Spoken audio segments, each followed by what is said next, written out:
beneath the restless skin of the ocean, where sunlight breaks and dies upon the deep, there lies a name carried by the tides for millennia: Atlantis. A word that stirs both memory and dream, both longing and loss. The legend does not begin with discovery, but with remembrance, the echo of a civilization too great to fade entirely from the soul of humankind. Plato, the philosopher of Athens, first gave it voice.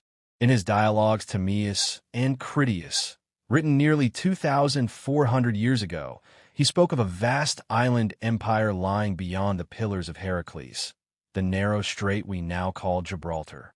Atlantis, he said, was a realm of incomparable beauty and power, where temples gleamed with precious metals and harbors shone with fleets of ships that ruled the seas. Its kings were descended from the god Poseidon. Its people lived in harmony with divine law, until pride corrupted them. In their arrogance, the Atlanteans sought to dominate the known world. The gods, angered by such ambition, unleashed upon them a flood and a shaking of the earth so fierce that, in a single day and night of misfortune, the island of Atlantis sank beneath the waves. For Plato, this was not only a story of destruction. It was a warning that even the mightiest civilization can fall, that wisdom must temper power, and that hubris brings its own ruin. Yet his words left an unanswerable question. Was Atlantis a parable of the human soul, or a memory of something real? The Greeks spoke often of ages lost, of floods before memory, of heroes and gods who once walked among men. The Egyptians told of similar cataclysms, of cycles in which civilizations rose and were erased by water and fire. Plato claimed the tale came from Egyptian priests, who had preserved records of this lost island in their ancient temples. "Your people are but children," they said to Solon, the Athenian lawgiver, "for you remember only one flood, but we remember many." If true, the legend of Atlantis might be older than Greece itself, older even than Egypt's dynasties. Perhaps it is not invention, but a whisper of something buried deep in humanity's collective memory. In the age when marble shone in the Athenian sun and the world was measured in philosophy, Plato sought to explain not only the order of the cosmos, but the moral structure of mankind. In Timaeus and Critias, he painted Atlantis as both paradise and warning, a civilization radiant with prosperity, yet doomed by its own excess. The Atlanteans, he wrote, were noble once. Their cities were built in concentric rings of land and water, encircled by canals, adorned with palaces that shimmered with orichalcum, a metal of red gold hue, said to outshine all others save gold itself. They cultivated the earth with justice, honored the gods, and lived in peace. But in time, the divine spark within them grew dim. Their virtue gave way to greed, and the balance between godly and mortal nature was lost. Athens, in Plato's vision, stood as Atlantis' antithesis, humble, wise, guided by moral restraint. When Atlantis sought to conquer, Athens resisted and triumphed, only for both lands to be undone by the earth's vengeance. Flood and fire consumed them, and only fragments of their memory remained. To the philosophers of Greece, this story was a mirror, a reflection of the dangers of empire, the fragility of human virtue, the cyclical nature of history. Yet others sensed something more ancient in Plato's words. The Egyptians had long spoken of a great flood. The Hebrews would later echo it in the story of Noah. The Sumerians told of Utnapishtim, the survivor of a deluge that destroyed the first cities. Everywhere, beneath myth, there ran the same current, the memory of a world drowned. Modern scholars have asked, was Plato describing memory through metaphor? Or did he record, through fragments of oral tradition, an event that truly occurred, a civilization erased by catastrophe at the dawn of recorded time? The philosopher left no map, no exact coordinates, only hints. Beyond the Pillars of Heracles, greater than Libya and Asia combined, sunk beneath the sea. Such words have driven explorers to search from the Atlantic to the Mediterranean, from the Caribbean to Antarctica. Yet perhaps Plato's truest intention was not geographical, but spiritual. For Atlantis may not lie on any map. It may lie within the pattern of human history itself. Long before Plato's pen met parchment, a true maritime empire flourished in the blue cradle of the Aegean. The Minoans of Crete, born around 3000 BCE, were masters of the sea, traders, artists, and builders whose civilization shimmered with grace. Their cities, like Knossos, were labyrinths of color and light, their frescoes alive with leaping bulls, spirals, and flowing waves. Their ships sailed to Egypt, Cyprus, and the Levant, binding the ancient world in a network of trade and art. They lived in harmony with the sea, yet it was the sea, in the end, that unmade them. North of Crete lay the island of Thera, now called Santorini. Around 1600 BCE, the mountain at its heart erupted with a fury unmatched in ancient times. The explosion tore the island apart, sending tsunamis across the Aegean and clouds of ash into the heavens. For days, the sun dimmed. The seas grew wild. The world changed. The Minoans, though resilient, could not withstand the blow. Their fleets vanished, their ports were buried, and within a generation, their civilization faded into shadow.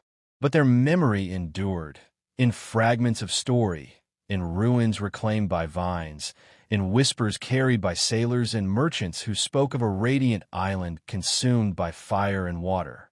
Many scholars now see in the Minoans the earthly reflection of Atlantis, a powerful maritime culture, rich in art and wisdom, undone by natural disaster. Perhaps Plato's tale was a distant echo of that catastrophe, preserved in the collective memory of the Mediterranean world.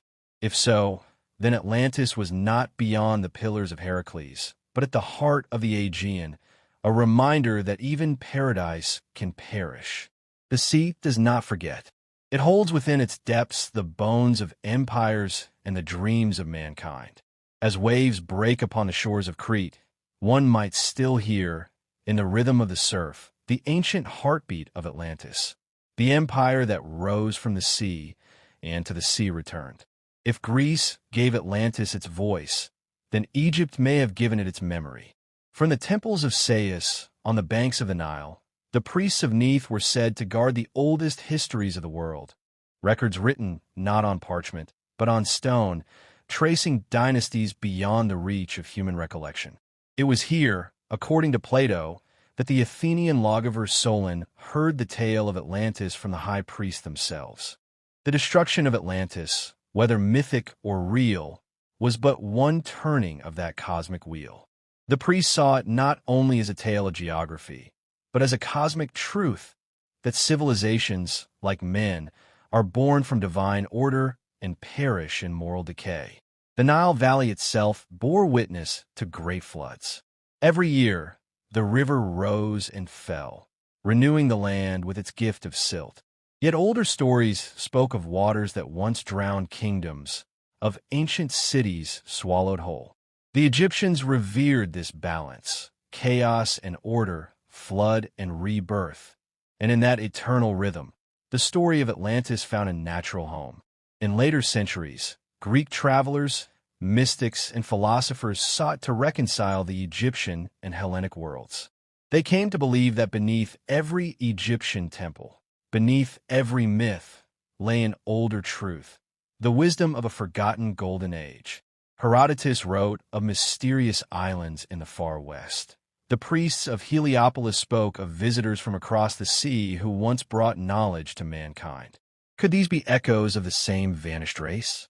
Modern archaeologists, searching through Egypt's sands, have found no tablet that names Atlantis. Yet the alignment of ancient structures, the Sphinx, the pyramids, the sacred geometry of temples, all suggest a civilization with memory far deeper than recorded history. And the Egyptians themselves claimed their wisdom came from those who came before, from a time when God still walked the earth. Perhaps the priests of Sais were not recounting mere legend to Solon. Perhaps they were passing down a torch, the last flicker of remembrance from an age when the world was remade by water. Atlantis, in this light, becomes not a single city, but a chapter in humanity's endless cycle: creation, corruption, and renewal. The Egyptians called this pattern Zep Tepi, the first time, when divine order first shaped the world. And perhaps Atlantis was their memory of that first time, lost to the deep. The Nile flows still, carrying silt from mountains and whispers from millennia. Its current, like memory, never ceases, a reminder that even when civilizations drown, their stories drift onward, waiting to be rediscovered by those who dare to listen.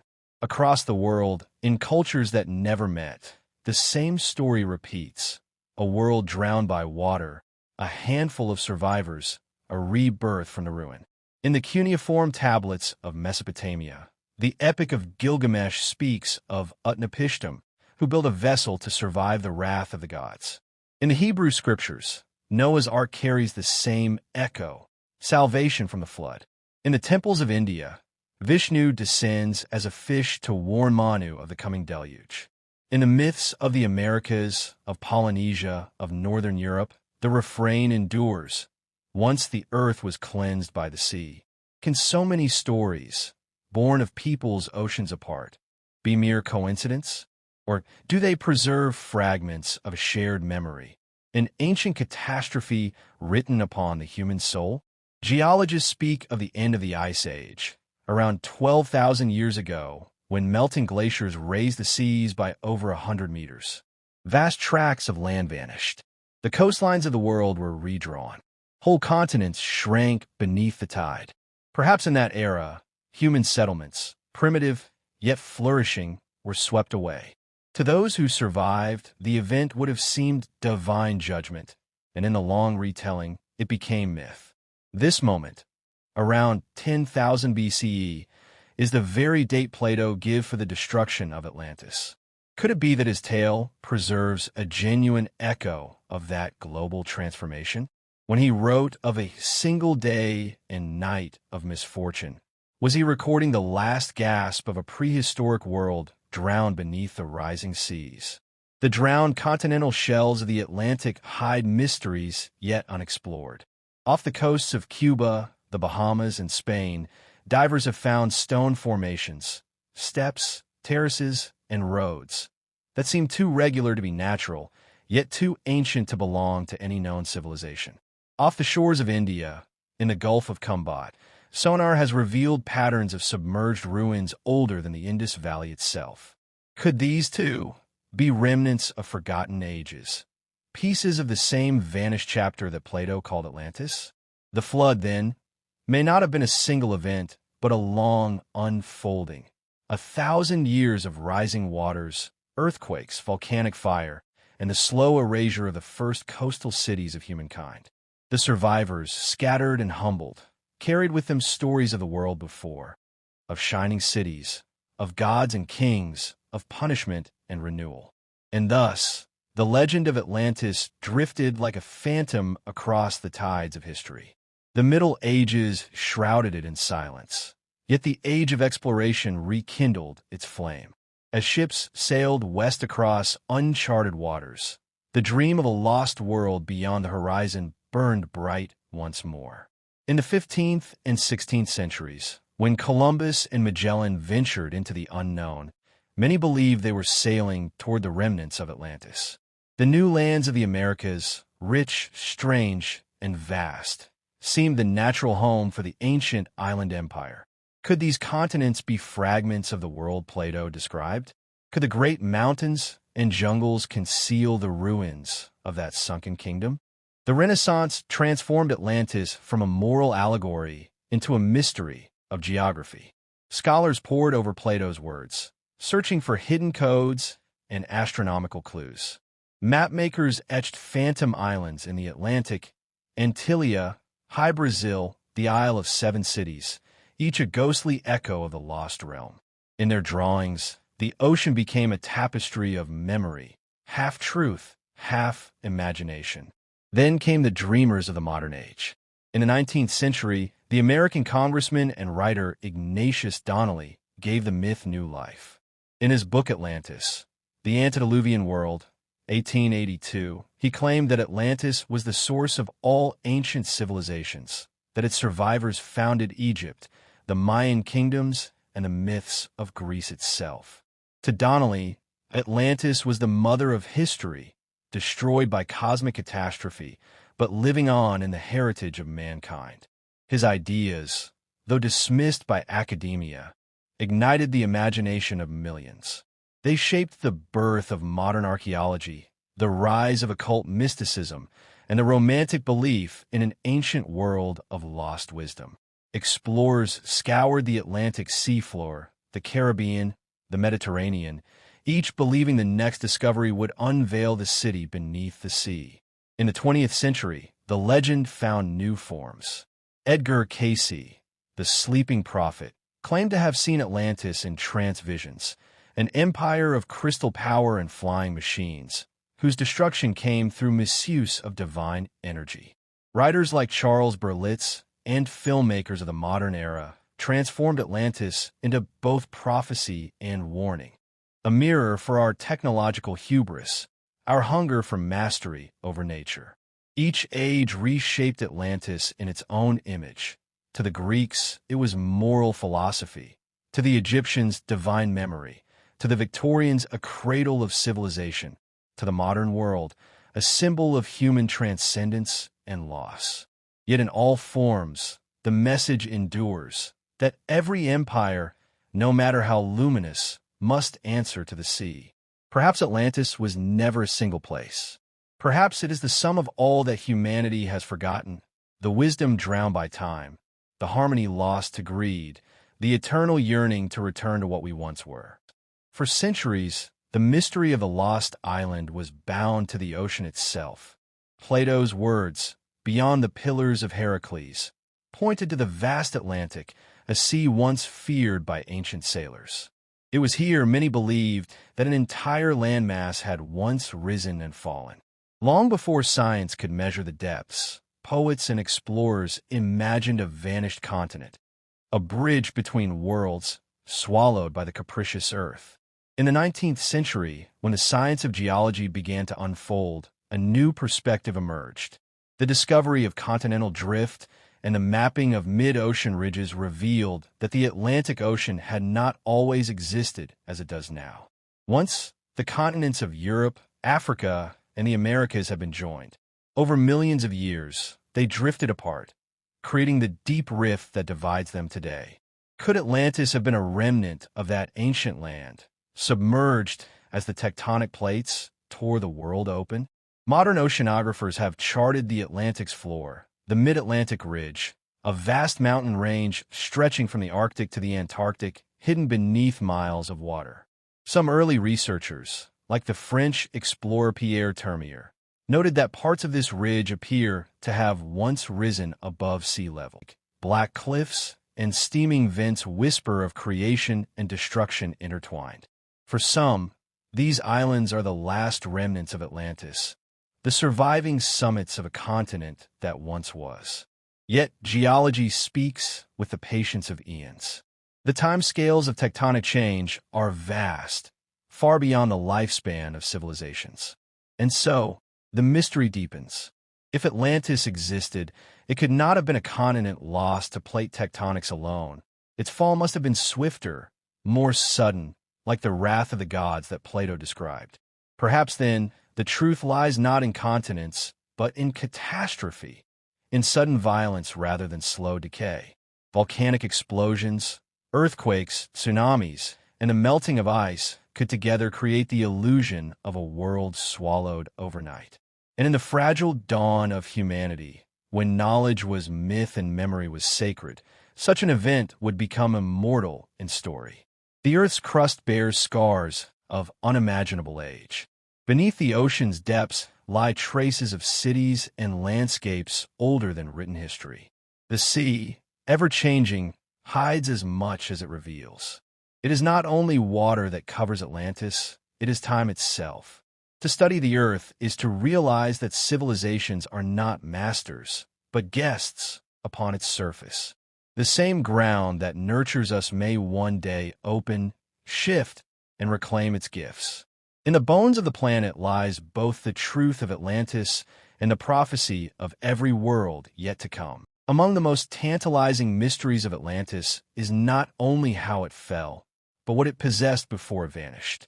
Ancient writers and mystics have spoken of a civilization that harnessed forces beyond comprehension, technologies so advanced they seem divine.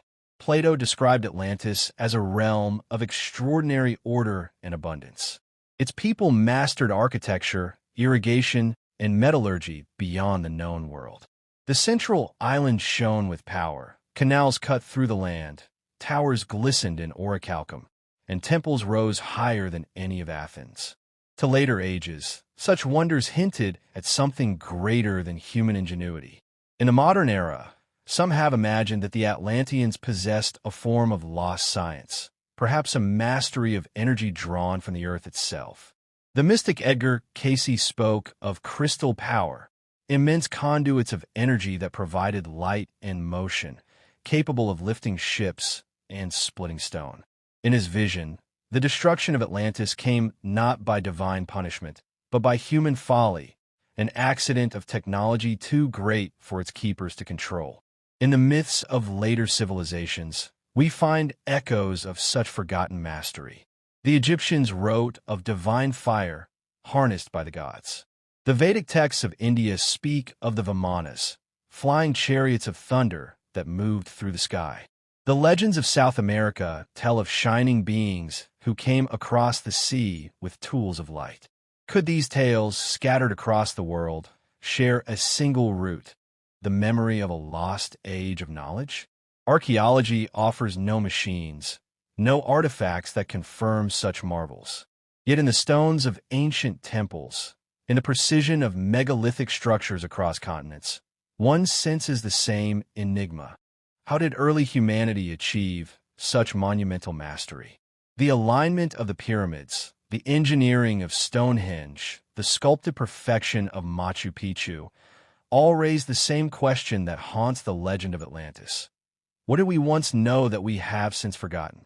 Perhaps the true technology of Atlantis was not mechanical, but spiritual. A harmony of mind, nature, and energy, a science of the soul. Ancient myths speak of a time when humanity lived in balance with cosmic law, when thought itself could shape reality, when wisdom and power were one.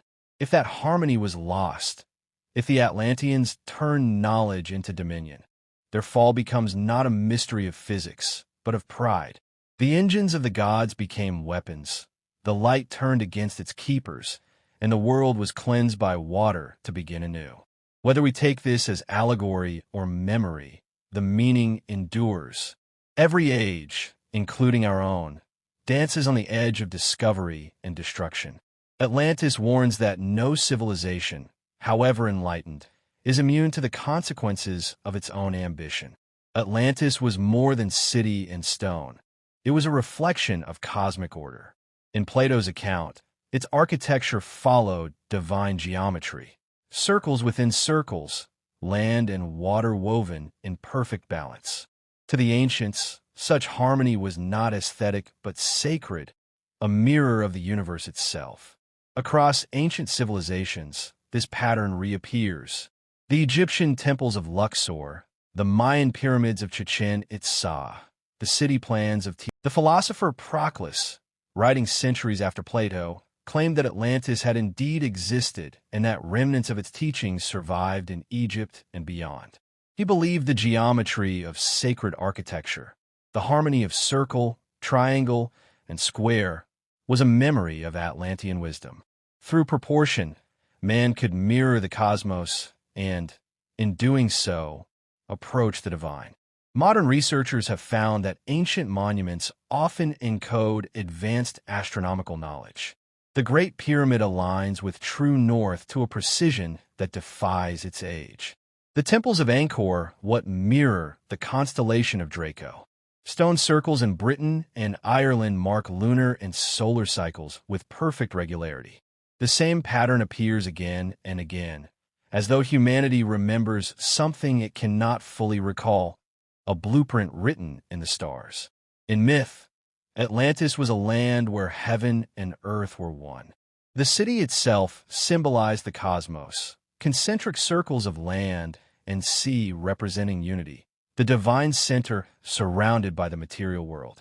Its temple to Poseidon was said to gleam with a light that never dimmed, perhaps a poetic symbol of spiritual illumination, or perhaps something more literal, a mastery of energy that humanity has long since lost. When Atlantis fell, so too did the knowledge of how to live in such harmony. What survived became fragmented, geometry without its soul, science without its wisdom. The sacred became merely architectural, and the stars became objects of study rather than communion. Yet the memory endures, hidden in the world's great monuments, in myths of light and flood, in symbols carved on stone. Atlantis may not rise again from the sea, but its pattern still shapes the world above it. Every cathedral spire, every compass rose, every city aligned to the heavens is an echo of that lost ideal. The belief that man and cosmos, earth and spirit, were once united in one divine design. The sacred geometry of Atlantis reminds us that civilizations are not only built from stone, but from vision. And though the waves may wash away the city, the pattern remains, eternal, invisible, waiting to be rediscovered by those who still seek the harmony between heaven and earth. There was a time, so the ancients say, when Atlantis stood at the height of its power, a golden age unmarred by greed or war. The city shone like a crown upon the ocean, its towers rising from rings of water and stone. The air itself was said to hum with peace. The Atlanteans lived close to the divine. Their rulers, descended from Poseidon, governed not by conquest, but by law. Their hearts were guided by the principle of balance, harmony between the spiritual and the material, between humanity and the earth. The people honored the sea as their mother, the sky as their father, and the flame within all living things as sacred. They built wonders that defied the imagination. Gardens bloomed in terraced arcs. Aqueducts carried mountain waters across the island. Vast canals connected the heart of the city to the sea. Gold, silver, and the mysterious orichalcum decorated their temples, glowing in the sun like molten fire. Music, art, and science flourished together, and the wisdom of the stars guided their days. Plato wrote that their temple to Poseidon was immense, its walls plated in precious metal, its roof of ivory and gold. Within it stood a statue of the god, riding a chariot drawn by 6 winged horses, surrounded by 100 sea spirits cast in silver. The Atlanteans believed themselves chosen, the favored children of the divine. And for a time, they were. Yet even the most luminous dawn carries the seed of its own dusk. Power invites desire, and desire breeds pride. The harmony that had sustained Atlantis began to fracture. The rulers, once devoted to virtue, grew enamored with wealth and dominion. They looked beyond their island and hungered for the lands across the sea. They sent their fleets to conquer the Mediterranean, to bend other nations beneath their influence. In doing so, they betrayed the very principle that had made them great. The divine blood within them grew thin. The mortal ambition grew strong. What had once been the city of light began to cast shadows across the world. Still, the island gleamed. Its beauty did not fade overnight, nor did its wisdom vanish in a moment. But the balance had been broken, and the gods, whether real or symbolic, would not remain silent. Nature itself began to turn. The sea that had nurtured them stirred with unease. The winds shifted. The mountains trembled. Atlantis had reached the peak of its glory and stood, unknowingly, upon the edge of its fall. It began with a trembling beneath the earth, a sound like thunder without storm. The ground shook, the sea drew back, and for one terrible heartbeat, the world held its breath. Then came the roar. From the depths of the ocean rose a wall of water that blotted out the sun. Mountains split, fire poured from the hillsides. The sky itself seemed to burn. The sea, once calm and nurturing, became a force of annihilation. Legends say that the gods struck Atlantis for its pride, that Poseidon himself raised his trident and shattered the island in his wrath. But perhaps it was the earth, long restless beneath their feet, releasing its fury at last. Volcanic fire and earthquake together tore the land apart, and in the chaos, the great city began to sink. Temples cracked and fell. The great rings of canals overflowed, swallowing the streets. Ships were hurled into the air and dashed against the cliffs. The cries of thousands mingled with the roar of the storm. In a single night and day of misfortune, as Plato wrote, the island of Atlantis disappeared beneath the waves. The ocean closed over its towers, its gardens, its palaces of light, and all that had been glorious became silence. Those who survived fled in ships or upon floating debris, carried by the currents to distant shores. Some reached Egypt, some the coasts of Spain and Africa, some perhaps farther still, to lands now lost to history. They brought with them fragments of their knowledge, their symbols, their stories, the seeds from which new civilizations would grow. The survivors became the bearers of forgotten memory. In their temples, they built anew the sacred geometry of their homeland. In their myths, they remembered the flood and the fire. And those centuries would pass, the memory would not die. The Egyptians would speak of the first time, the Sumerians of the flood before kingship, the Greeks of a city punished by the gods. All these tales were echoes of that night, the night when the sea swallowed a world. The earth remembers through silence. Beneath the ocean floor lie the bones of mountains that once kissed the sky. Somewhere, perhaps, beneath the shifting sands and waters, the stones of Atlantis still rest, preserved in darkness. The sea, as always, took what it loved, and in taking it, kept it forever. When the dawn rose after the night of destruction, the world was changed. The sea had claimed the proudest of empires, and humanity was scattered across the ruins of its own ambition. But from those ruins, new beginnings stirred. The survivors of Atlantis, if they lived, would have found themselves in strange lands, stripped of power, yet rich in memory. They carried within them fragments of knowledge, the arts of geometry, the mystery of the stars, the wisdom of stone and water. And as they settled among other peoples, their legends took root in foreign soil. Egypt's first dynasties spoke of divine ancestors who came from the West, the Shining Ones, who taught the arts of writing, measurement, and building. In Mesopotamia, the god Ea, or Oannes, was said to have risen from the sea to bring mankind the wisdom of civilization. In the Andes, Viracocha was described as a bearded stranger who came from across the waters to raise cities and teach law. The parallels are too many, too haunting to ignore. Perhaps the Atlanteans did not vanish, but transformed, their memory woven into the tapestry of early civilization. Their temples became the prototypes for pyramids and ziggurats, their myths the seeds of gods and heroes. What we call the dawn of history may simply be the rebirth of what Atlantis once was. Yet as the survivors taught, they also mourned. The flood had not only taken their land, but their unity. No longer were they a single people bound by divine law. The fragments of their wisdom became myths, symbols, rituals half remembered. In time, even the name of Atlantis was lost, and its memory became legend. Still, something endured, a pattern, a yearning. The idea that humanity once lived in harmony with heaven, that knowledge and spirit were one, that paradise was lost but might one day be regained. Every culture carries this hope. The golden age that will return, the city that sleeps beneath the sea, the kingdom that awaits its awakening. The children of the deluge carried not only knowledge but a promise that the light of Atlantis, though drowned, would never truly die. It would survive in the minds of poets, in the hands of builders, in the dreams of those who looked to the horizon and felt that something vast and ancient still called to them from beyond. Perhaps that is why we search, why every age, from Plato to our own, returns to the story of the lost empire. We are not merely seeking ruins.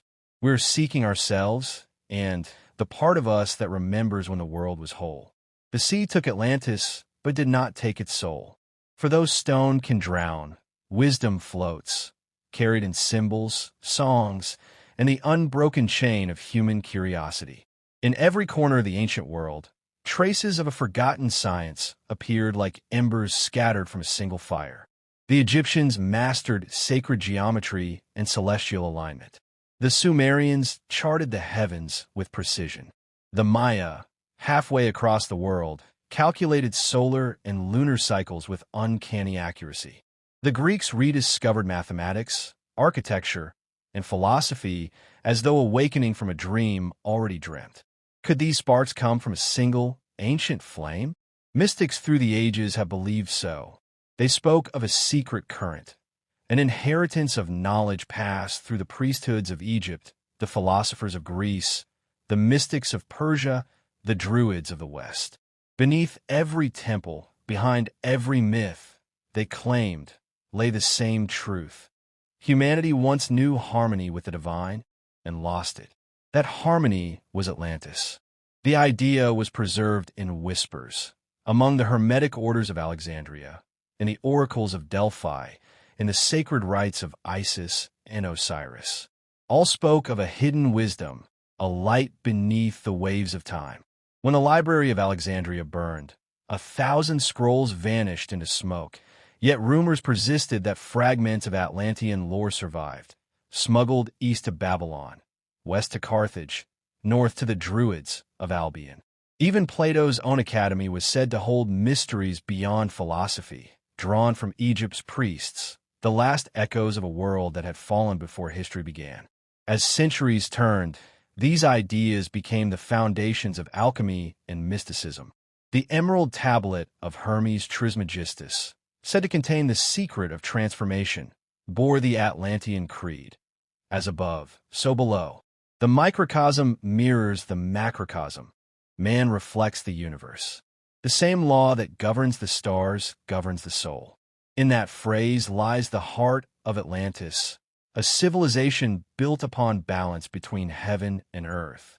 When the balance broke, the sea reclaimed its due. When it is restored, so too might the light return. The flame has never gone out. It flickers in ancient manuscripts, in temples aligned with solstice and star, in every act of creation that seeks beauty through order. The Atlanteans may be gone, but their idea remains eternal. That knowledge and spirit must walk hand in hand, or both will fall into darkness. As the medieval world gave way to the Renaissance, the legend of Atlantis began to stir again, no longer as parable, but as promise. Hidden societies and scholars began to speak of ancient maps, secret knowledge, and a brotherhood that preserved the memory of a drowned empire. The Knights Templar, before their fall, were said to have discovered mysteries beneath the Temple Mount in Jerusalem, scrolls older than any known scripture, perhaps remnants of an age before the flood. Some whispered that their sudden wealth and power came not from gold, but from knowledge that connected them to Atlantis. When the Templars were destroyed, their secrets vanished into legend, but rumors claimed that their heirs, the Rosicrucians, the Freemasons, carried the torch forward.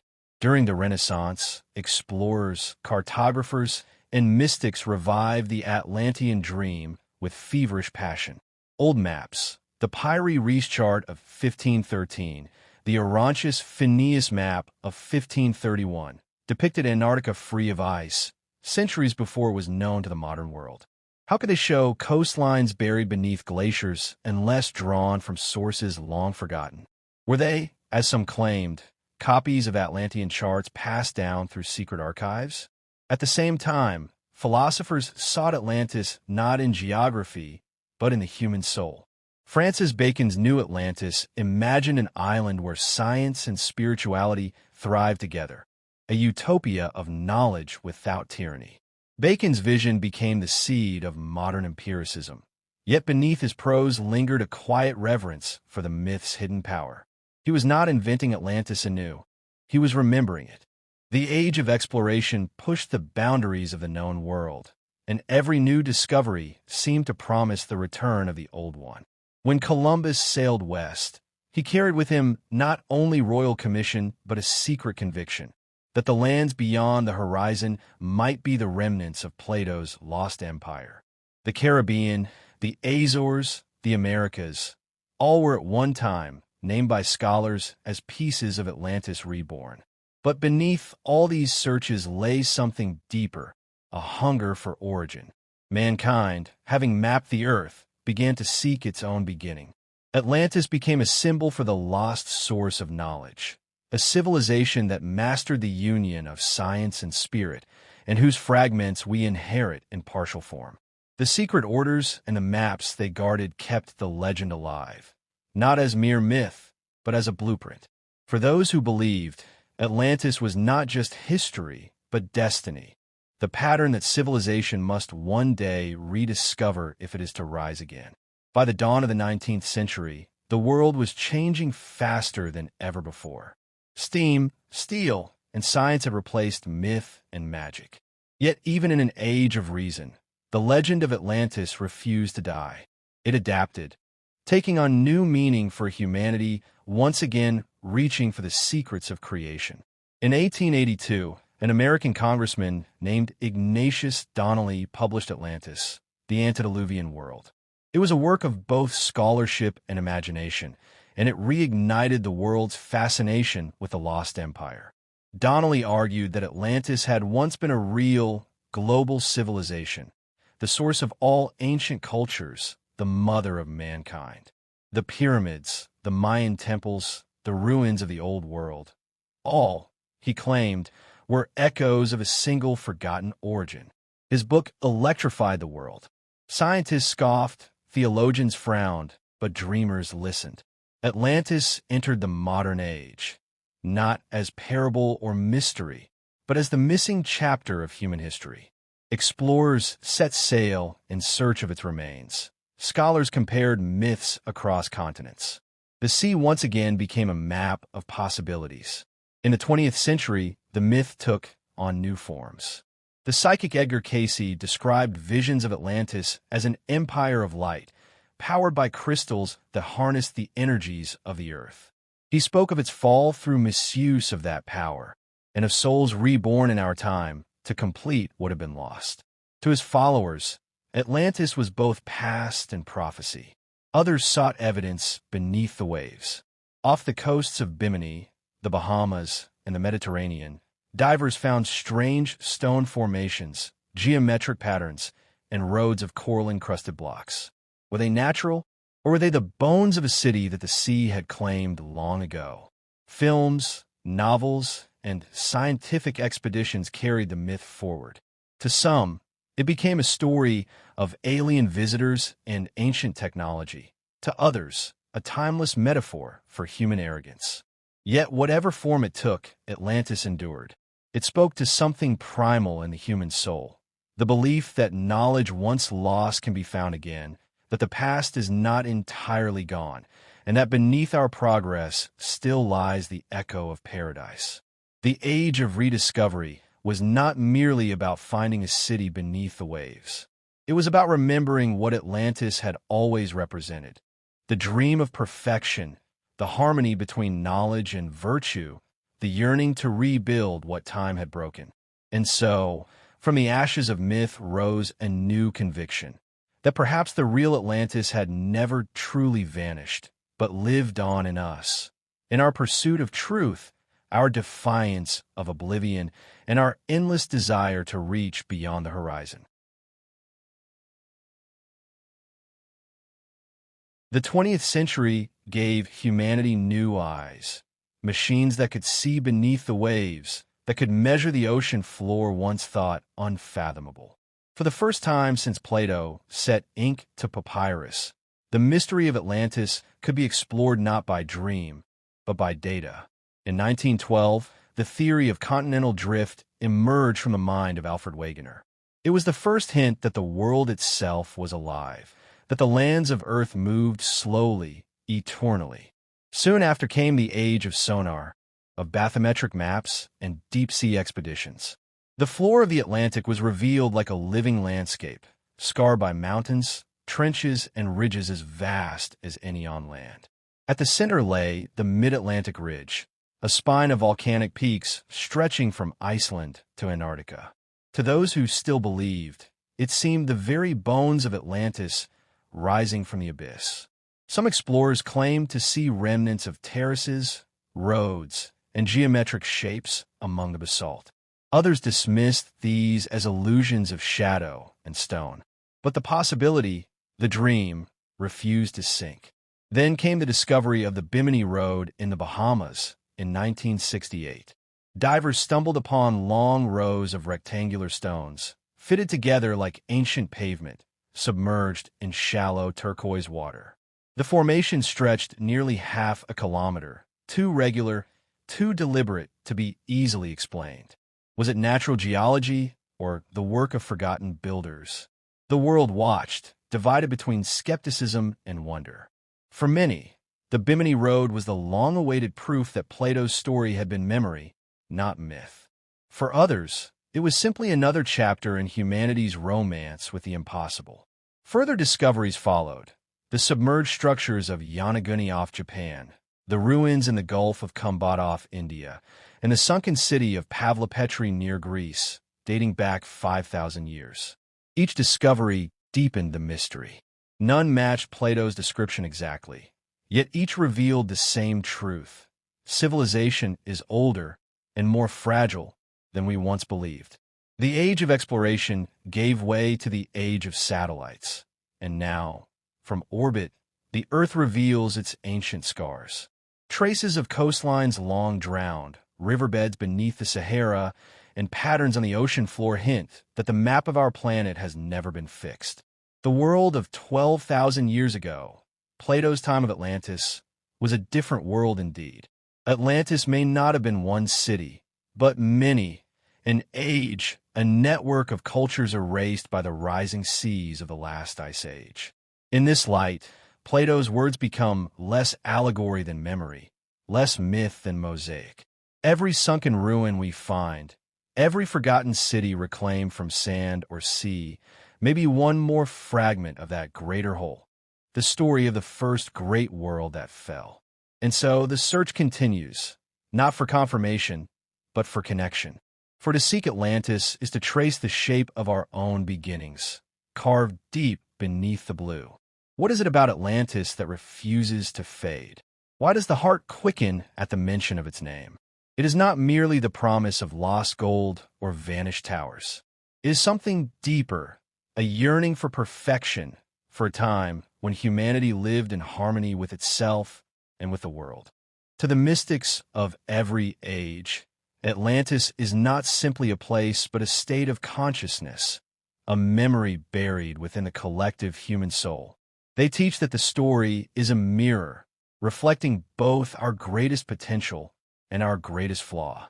Atlantis stands for wisdom attained and wisdom misused, for light that blinds as easily as it illuminates. In the philosophies of theosophy and spiritual science, Atlantis became the symbol of a bygone epoch, a cycle of civilization before recorded history, when mankind possessed intuitive knowledge of the divine.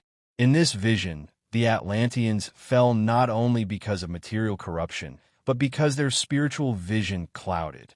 They turned inward power into outward domination, and the sea, as nature's purifying force, reclaimed the balance. Even in modern psychology, Atlantis endures.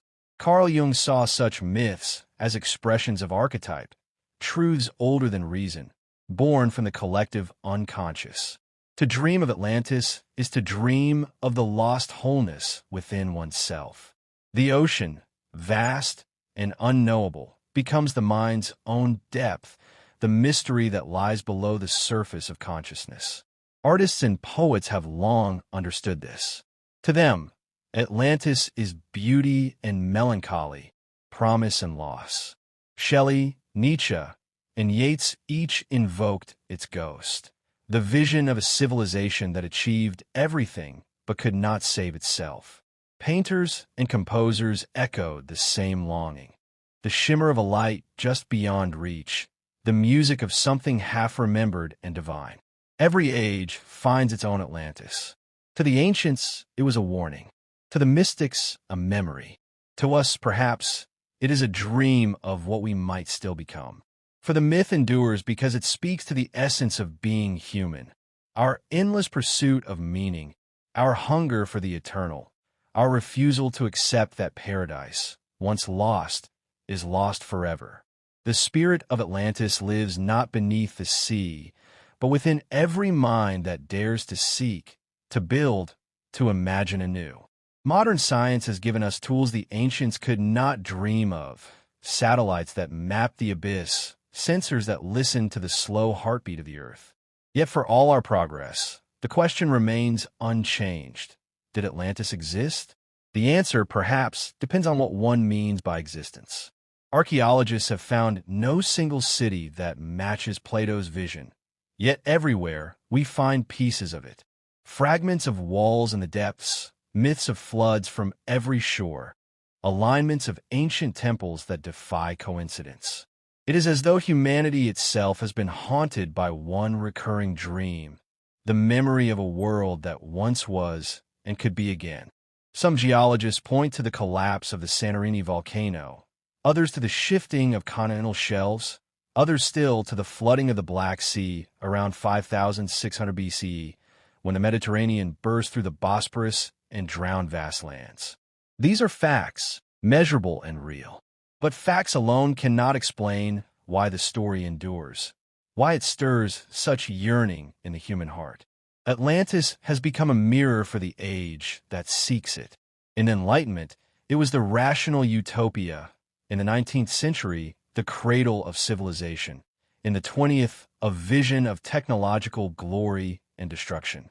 In our own time, as we face rising seas and changing climates, it has become prophecy, a reflection of our fear that history might repeat itself. Perhaps that is the true genius of Plato's tale. It is not simply about the past, but about cycles, the endless rhythm of rise and fall. In every empire that grows too proud, in every age that forgets humility, Atlantis is reborn, only to fall again. We look into the ocean and see ourselves, our brilliance, our arrogance, our fragility. The sea is both cradle and grave, creator and destroyer. It gives and it takes, and in its depths lies not only the memory of one city, but the destiny of all. As we map the seafloor and probe the stars, we are still, in essence, doing what the first dreamers did, searching for Atlantis, searching for the moment when humanity and the cosmos were one, searching for what we lost and what we might yet recover. For the ocean is not only water. It is time. It is memory. It is the mirror in which we see the story of who we are. Across the centuries, the name of Atlantis has never truly slept. It stirs whenever humanity looks beyond its horizon, whenever discovery turns into reflection. In laboratories and libraries, in meditation halls, and on research vessels cutting through the mist, the question still hums. What was lost, and what within us calls it back? Modern explorers no longer search for marble walls beneath the sea.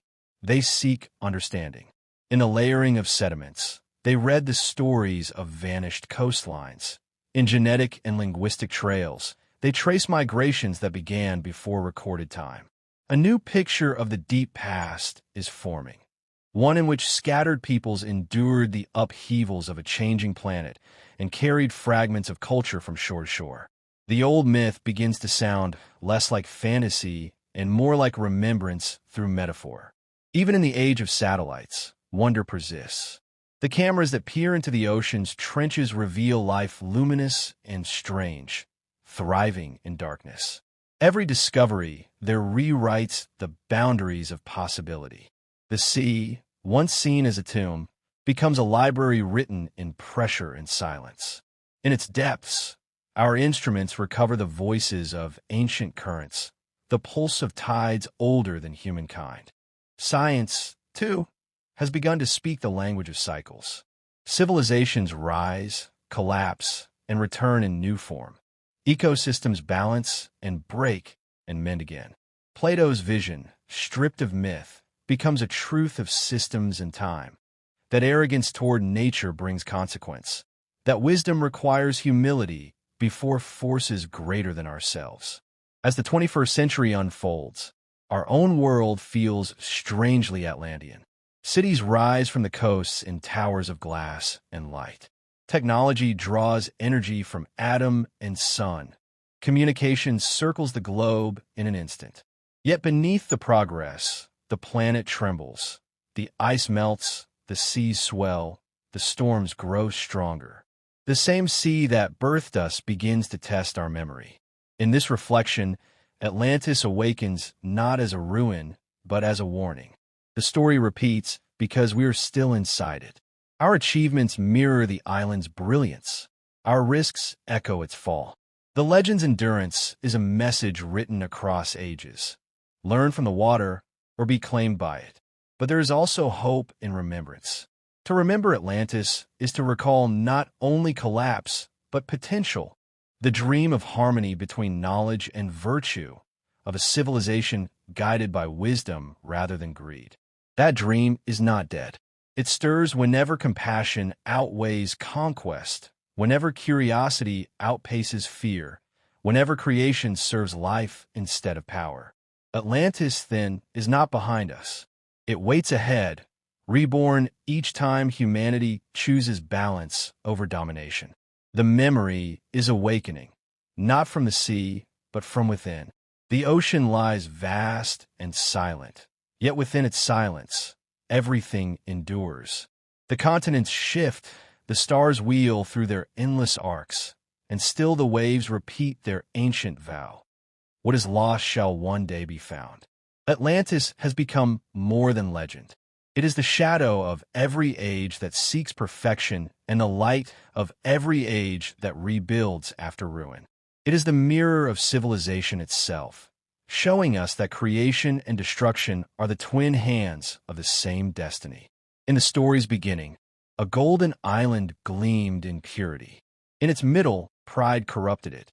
In its end, water returned it to the deep. But the end is never truly an end.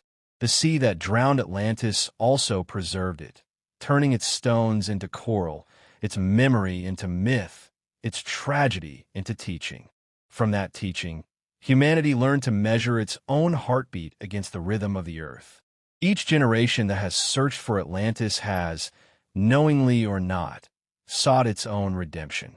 The philosophers sought moral order, the explorers, new worlds, the mystics, lost wisdom, the scientists, proof of the unprovable. All were guided by the same current, a faith that truth, like land beneath the tide, still exists, waiting for the waters of ignorance to recede. Perhaps the city itself will never rise from the sea. Perhaps it was never meant to. Its real survival lies not in stone, but in consciousness. Every work of art that pursues beauty, every equation that seeks balance, every act of mercy that restores harmony. These are pieces of Atlantis rebuilt in spirit. When we look to the horizon and feel the pull of the unknown, when we listen to the ocean and sense that it speaks of both origin and destiny, we are hearing Atlantis.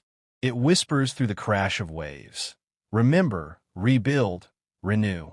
The legend endures because it is true in the language of the soul. Beneath the endless blue, the lost empire still lives, not as a ruin waiting to be discovered, but as an idea that can never drown. We carry it within us, in the architecture of our dreams, in the deep memory of humankind. Atlantis was never merely a city. It was the first reflection of ourselves, our brilliance, our blindness, our capacity to create worlds of light and to lose them and to begin again. And so the waves rise and fall, as they have since time began. Somewhere beneath them, the eternal city rests, patient and complete, its light diffused through every mind that seeks wisdom. The sea, the great keeper of all stories, will hold it until we are ready to remember in full. For Atlantis is not gone. It is becoming. And every generation that looks beneath the waves keeps it alive.